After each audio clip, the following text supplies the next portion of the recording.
Og hvad skal man bruge sådan en dejlig fredag på, hvor solen skinner, og det er efterår? Jamen, vi skal derud og kigge på campingvogn.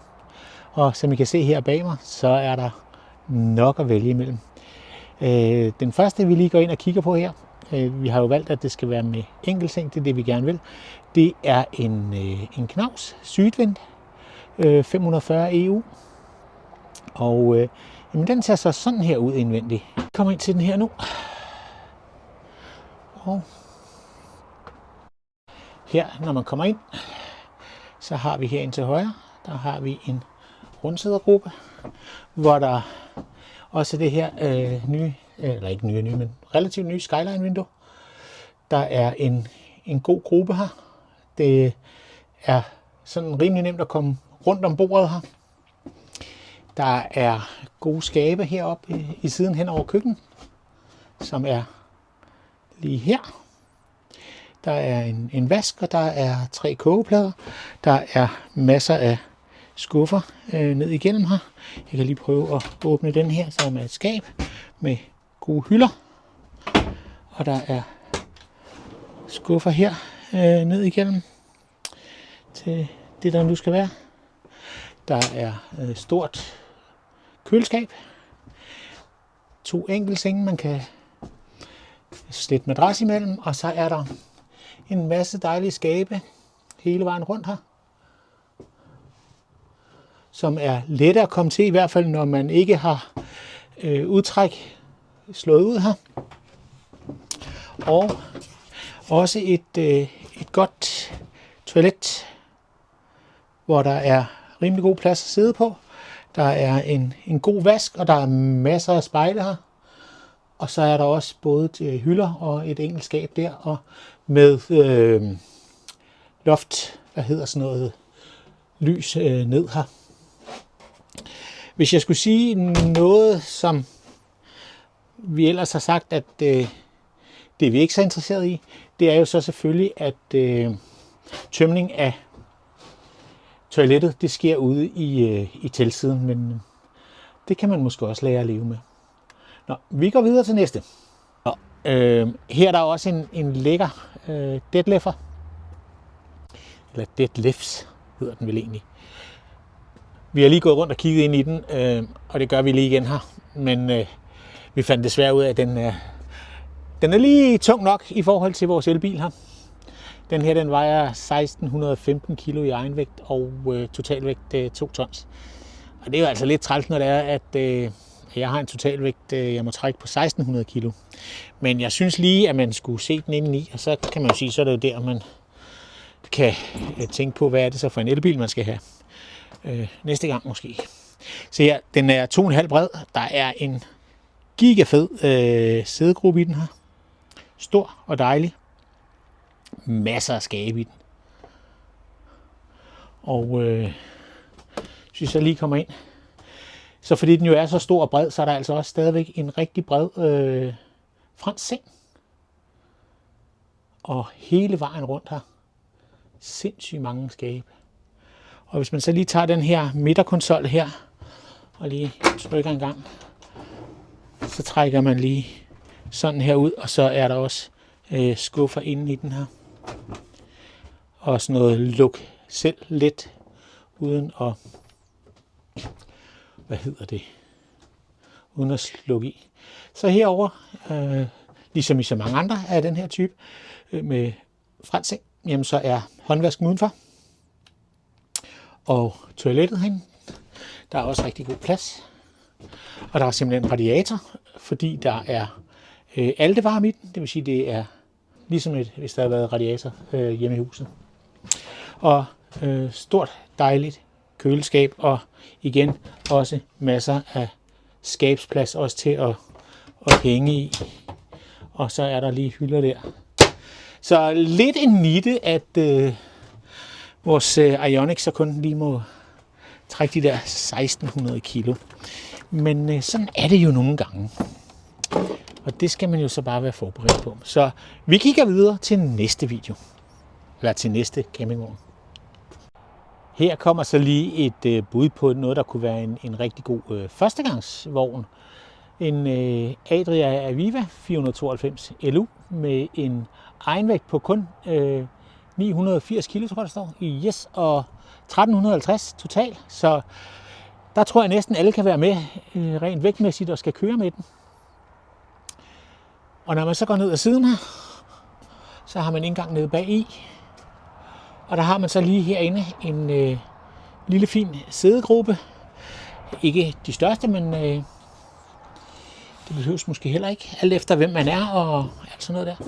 Men den er her, og jeg vil sige det sådan, at på den højre side her, der kan man snilt sidde 2. På den venstre side, der kommer man nok til at sidde en lille smule tæt. Men sådan er det jo også nogle gange. Og hvis vi så lige kigger sådan nogle lamper her, halogen tænker jeg der, og så inde i soklen, der er der faktisk USB-lader, så det er faktisk meget smart. Skydelåger, ja. Det er nok også det, der er med til at både at gøre den let og billig, og så er der hylder her med elastikker foran. Toilettet. Sådan her. Så vi lige kigger ind her, og der er også et af de der runde Tefal-toiletter, og håndvask og brusestang.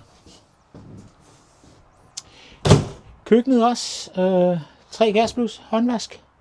Der er gasblæsvarme der, og der er, skabsplads hernede under, både der og der, og så er der, selv i sådan en lille en her, er der faktisk et af de der store, dejlige, høje køleskab med en fryser i for oven. Så der er super meget plads. 2 enkeltsenge med udtræk, og igen skabsplads henover. Lidt skabsplads her i siderne, så må ikke man lige godt kunne knive sig sammen her, for hvad skal man egentlig have med?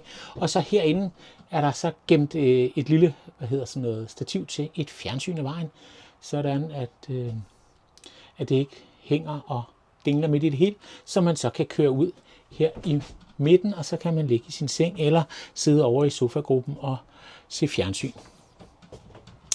Men det er absolut også en ganske fin vogn, den her. Og det vil jo sige, det er jo også en lille let en, så man behøver jo ikke nogen mover eller noget som helst på den her for at komme rundt med den. Så endnu et bud på en campingvogn. Her der har vi så storebroren. Det er en Altea, også af det her 502 UL, med, altså det vil sige, det er enkeltseng, og den har en egenvægt på 1130, og så har den en totalvægt på 1500 kilo og en lasteevne på 370 kilo. Og den er lige sat ned til 209.900, og den er der faktisk også rigtig, rigtig god plads i, synes jeg. Det kan jeg jo sagtens sige, når vi kommer fra en, der er 450, så der skal jo ikke så meget til, før man faktisk føler, at det er lidt luksus, det her. Sædegruppe, lige når man kommer ind her. Og her. Også god plads. 1, 2, 3, 4, 5 mennesker kan man i hvert fald snilt sidde herinde, ikke? Og så er der det her sådan lidt sjove med, at der er filt på væggene og filtlommer på begge sider af forruden her. Og over i venstre side nede bagved hønderne her, der er der strømstik og 2 USB-stik. Et almindeligt USB og så et USB-C 3-stik er der. Og der er jo faktisk relativt mange, eller god skabsplads her foran. Igen de her dejlige høje køleskab og toilettet. Og der har Adria jo det her på nogle af deres modeller, hvor at håndvasken den sidder hen over toilettet for igen at spare plads. Altså man sparer jo sådan set en 40 cm i længden ved at gøre det på den her måde. At man ikke skal have den her faste ting. Det synes jeg faktisk er smart. Og der er brusestang også.